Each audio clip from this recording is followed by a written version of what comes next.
எல்லாவற்றிலேயும் ஸ்தோத்திரம் செய்யுங்கள், அப்படி செய்வதே கிறிஸ்து இயேசுவுக்குள் உங்களை குறித்து தேவனுடைய சித்தமாய் இருக்கிறது என்று 1 தெசலோனிக்கேயர் 5:18 வாசிக்கலாம். இயேசு கிறிஸ்துவும் கூட இந்த உலகத்தில் வாழ்ந்த நாட்களில் எல்லாவற்றையும் குறித்து ஸ்தோத்திரம் செய்கிறவராகவே இருந்தார்.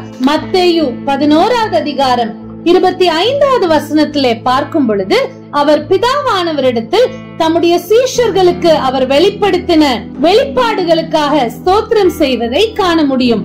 அந்த சமயத்தில் இயேசு சொன்னது, பிதாவே, வானத்துக்கும் பூமிக்கும் ஆண்டவரே, இவைகளை ஞானிகளுக்கும் கல்விமான்களுக்கும் மறைத்து பாலகருக்கு வெளிப்படுத்தினபடியால் உம்மை ஸ்தோத்திரிக்கிறேன். அது மட்டுமல்ல, யோவான் 11:41 வாசிக்கும் பொழுது இயேசு கிறிஸ்து லாசருவை உயிரோடு எழுப்புவதற்கு முன்பதாகவே பிதாவினிடத்தில் தன்னுடைய விண்ணப்பத்தை கேட்டதற்காக அவருக்கு ஸ்தோத்திரம் செய்கிறதை பார்க்கலாம். பிதாவே, நீர் எனக்கு செவி கொடுத்தபடியினால் உம்மை ஸ்தோத்திரிக்கிறேன் என்று இயேசு கிறிஸ்து குறிப்பிடுகிறார். 5000 புருஷர்களை அவர் போஷிக்கும் பொழுதும் அந்த அப்பத்தையும் மீனையும் எடுத்து ஸ்தோத்திரம் பண்ணி பின்பு அவர்களுக்கு கொடுத்ததை நாம் காண முடியும். அதே போல 7 அப்பங்களை கொண்டு செய்த அற்புதத்திலும் இயேசு கிறிஸ்து ஸ்தோத்திரம் செய்து பின்பு அந்த அற்புதத்தை நிகழ்த்தியதை பார்க்க முடியும். பஸ்கா பண்டிகையின் போது போஜனம் பண்ணுகையில் இயேசு அந்த பாத்திரத்தையும் எடுத்து ஸ்தோத்திரம் பண்ணி தம்முடைய சீஷர்களுக்கு கொடுத்ததை மத்தேயு 26:27, மார்க்கு 14:23 மற்றும் லூக்கா 22:17 வாசிக்க முடியும். லூக்கா 22:17-19 வாசிப்போம் என்று சொன்னால், அவர் பாத்திரத்தை எடுத்து ஸ்தோத்திரம் பண்ணி என்றும் பின்பு அவர் அப்பத்தை எடுத்து ஸ்தோத்திரம் பண்ணி என்றும் குறிப்பிடப்பட்டுள்ளது. இப்படியாக இயேசு கிறிஸ்து எல்லாவற்றையும் குறித்து ஸ்தோத்திரம் செய்ய கவனம் உள்ளவராய் இருந்தார். அவர் எப்பொழுதும் பிதாவானவருக்கு ஸ்தோத்திரம் செய்தே காரியங்களை நடப்பித்தார் என்று வேதத்தின் ஆதாரத்தின் மூலம் நாம் அறிந்து கொள்ள முடியும்.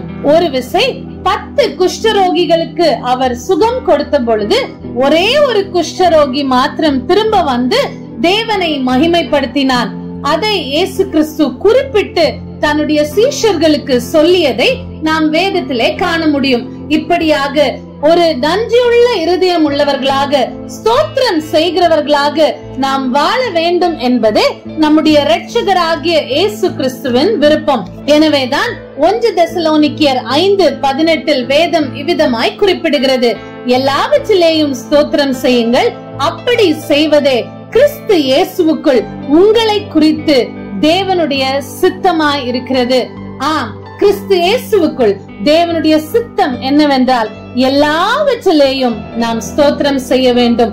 நாம் எந்த நிலைமையில் இருந்தாலும், எங்கே இருந்தாலும், எப்படி இருந்தாலும், என்ன செய்து கொண்டிருந்தாலும், யாரோடு இருந்தாலும், எல்லாவற்றிலேயும் நாம் ஸ்தோத்திரம் செய்ய வேண்டும். மலை போன்ற ஒரு அனுபவமாக இருக்கலாம், அல்லது பள்ளத்தாக்கை போன்ற ஒரு அனுபவமாக இருக்கலாம், ஒரு நீரூற்றை போன்ற அனுபவமாக இருக்கலாம், அல்லது ஒரு நீர்ப்பாய்ச்சலான தோட்டத்தை போல உள்ள ஒரு அனுபவமாக இருக்கலாம், இல்லை என்றால் வனாந்திரத்தை போல ஒரு அனுபவமாக இருக்கலாம்.